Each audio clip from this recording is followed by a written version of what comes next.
Assalomu alaykum hurmatli yurtdoshlar. Sizlar bilan men Hamid, kanalga xush kelibsizlar. Kuni kecha bugun selektorda ko'pchilik ko'rgan bo'lsa kerak va bu selektor davomida aytilgan raqamlar meni e'tiborimni tortdi. Menimcha sizlarga ham bu qiziq bo'lsa kerak. Tasavvur qilinglar, 900 mingga yaqin ish o'rni yaratdik deb prezidentga hisobot berilgan va 12 milliardlik so'm pul o'zlashtirilgan. Va savol tug'iladi. Bu 900 mingga yaqin ish o'rni yaratildi. Ya'ni o'sha 900 ming odam hozirgi kunda qayerda degan savol tug'iladi. Albatta, chet elda, Yevropada, Rossiyada 4-5 so'm pul topaman deb itdek xor yurishibdi. Ularga ajratilgan 12 milliardlik so'm esa o'sha korrupsion holat, ya'ni bu yerda o'sha tuman hokimi yoki bo'lmasam hokim va boshqa qarshisidagi ayrim prokurorlar tomonidan o'zlashtirilgan.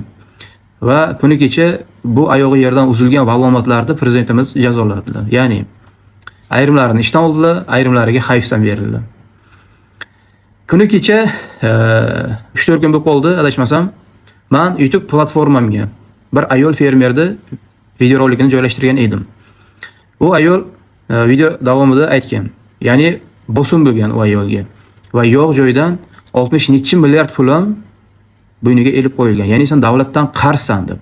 Bu holatlarda ishtirok etayotgan shaxslar esa tuman hokimi, hokim janoblari, viloyat hokimi yoki bo'lmasam prokuror.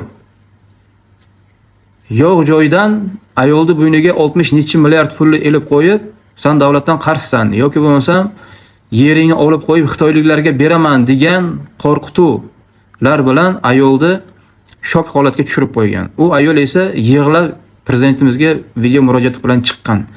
Oxirgi vaqtlar o'zlaring ko'ryapsizlar, biznesmenlar, ko'plab fermerlar hukumatimizdan norozi ekanligi haqida to'g'ridan-to'g'ri prezidentimizga murojaat qilib chiqishyapti.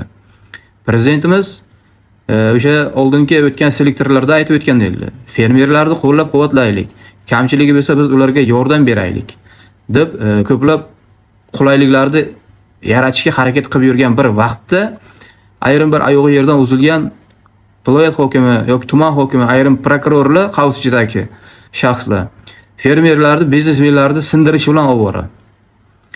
O'zlaring o'ylab ko'ringlar, o'sha biznesmenning qo'lida yoki bo'lmasa fermerning qo'lida odamlar ishlaydi.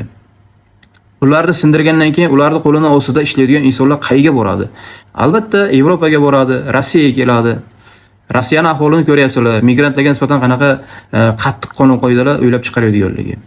Yoki bo'lmasam Olim Sulaymonov 4,5 milliard pulini ololmay hozirgacha sarson sargardon. Ya'ni bosh rollarda o'sha viloyat hokimi Zoir Toyirovich tarafdan 4,5 milliard so'm puli berilmaydiganligi haqida anchadan beri video murojaat qilib chiqardilar. Tanzila Norboyevaga ham borgan, kirmagan eshigim qolmadi deb anchadan beri dodivoy qilaveradilar. Hozirgacha ololmaganlar. O'sha prezidentimizga ham necha martalab video roliklar chiqarildi. Va natijada nima bo'ldi? Olim Sulaymonovga qarshi o'zi mana bosim bo'layapti. Yo'q joydan ayrim bir ayblovlarni bo'yniga elib qo'yadigan holatlari kuzatilyapti. Qachongacha bu davom etadi? 900 mingga yaqin ish o'rni yaratildi deb prezidentga yolg'on hisob berib 12 milliard so'mlik pulni o'zlashtirilgan o'sha qasujidagi oyog'i yerdan uzilgan vallomatlar. Bitta narsani eslaringdan chiqarmanglar. Buzoqda deydi, yugurgani somonxonagacha bo'ladi deydi. Qaygacha bordilaring? Ishdan ketdilaringmi? Hayfsan oldilaringmi? Nimaga erishdilaring? 12 milliardlik so'mga 12 milliard so'm pulga erishdilaringmi? Yemoqda deydi, qusmog'i ham bor deydi.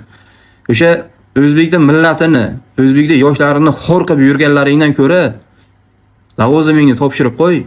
Qanchadan qancha odamni rizqini yeyapsan, qanchadan qancha odamni boshini yeyapsan, qanchadan qancha yoshlarni chet elga chiqib xorizdor bo'lishga sababchi bo'lyapsanlar.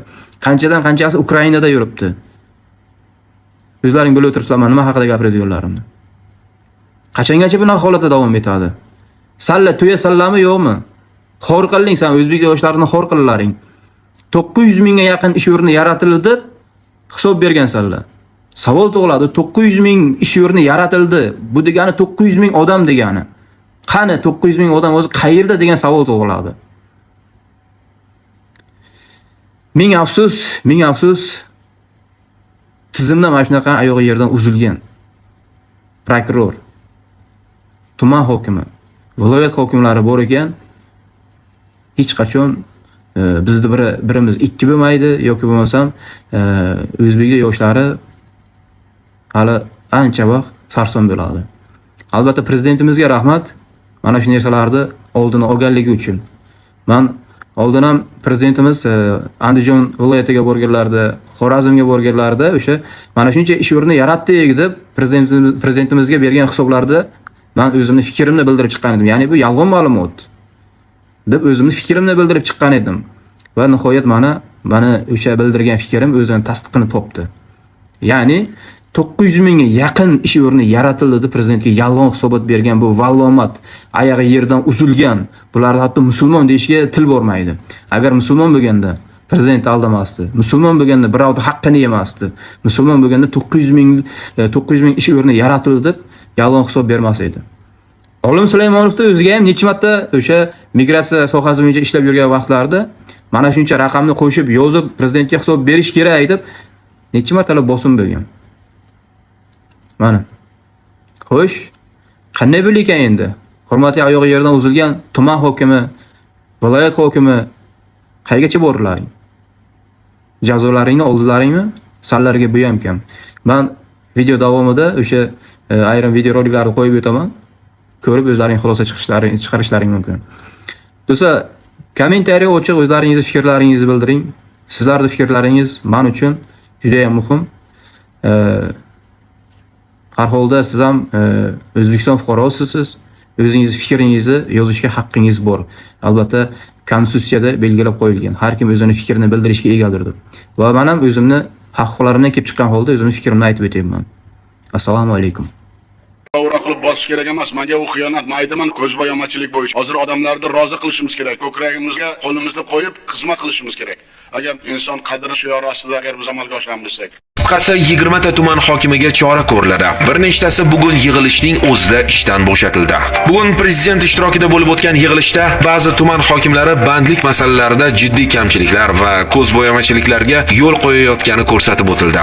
Bosh vazirga ishga shunday yondashgan 20 ta Yashnobod, Buxoro, G'ijduvon, Koson, Xatirchi, Qumqo'rg'on, Yangiyo'l, O'zbekiston, Guliston, Yakkabog', Andijon, Parkent, Toshkent, Nurobod, Uchtepa, Chortoq, Davlatobod, Oltinko'l, Qiziriq, Kogon kabi tumanlar hokimlariga nisbatan o'rnatilgan tartibda chora ko'rish topshirildi. Shuningdek, Denov tumani hokimi Abrorov, uning birinchi o'rinbosari To'raqulov, Chiroqchi tumani hokimi Yusupov, uning birinchi o'rinbosari Ergashev